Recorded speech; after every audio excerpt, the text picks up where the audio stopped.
E aí, primeiro, na reintegração, a gente precisa identificar por quê. O que está acontecendo que está gerando esse transtorno de ansiedade generalizado. A gente vai usar a medicina germânica para entender isso.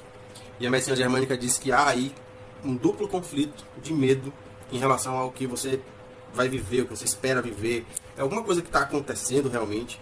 Você sabe que você vai enfrentar algo e você se sente impotente, como se fosse um duplo conflito desse tipo de natureza, né? Então eu me sinto de mãos atadas em relação a uma palestra que eu preciso dar, que eu preciso ir lá e dar essa palestra, eu não tenho como me livrar disso. Então eu estou de mãos atadas, é um medo frontal, está na minha frente, eu sei o que é, mas eu não sei como me livrar disso, eu não sei como fazer isso, então eu me sinto impotente. E às vezes tem um outro conflito, tem uma outra situação que você está vivendo também, e aí quando isso se soma, gera o transtorno de ansiedade generalizada.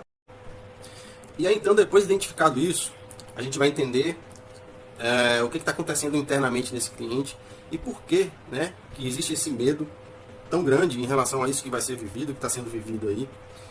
E por que existe essa fragilidade, essa vulnerabilidade em relação a isso? E quais são as temáticas internas, quais são as vozes internas, quais são os medos internos? Qual é o conflito de fato, né? Então, o que faz a pessoa ficar, por exemplo, no conflito? Tem uma parte dela, por exemplo, eu falo da palestra, né? Então tem uma parte dela que diz assim: você precisa ir lá, você precisa ser homem, você precisa ir lá e enfrentar esse medo.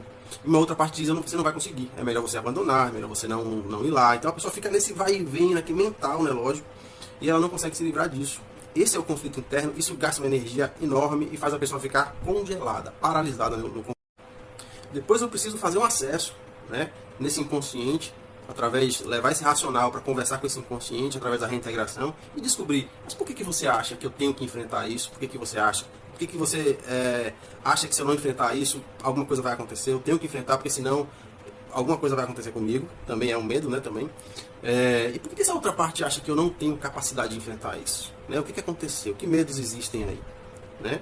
Então, entender esses lados, conversar internamente com isso, né? Dominar esse campo interno, dominar no sentido de conhecer esse ecossistema interno, me dá a capacidade de, inclusive, poder apresentar essa palestra. Aconteceu comigo, né? Hoje eu sou professor, eu não fazia apresentações nenhuma e hoje eu dou aula no Brasil inteiro quase.